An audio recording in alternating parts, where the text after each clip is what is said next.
geldiniz. Şerefi Bey. Eyvallah, eyvallah abi. Hoş geldiniz. Merhaba.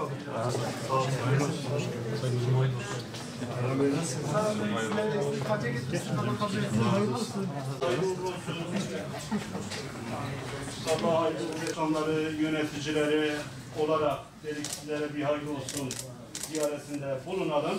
Geçmeden bir an önce de bunu gerçekleştirelim. Bu konuda da tekrar ben yanınızda da tüm sivil toplum kuruluşu başkanlarımıza sizi burada görmek tabii ayrıca bir gurur. Yettik.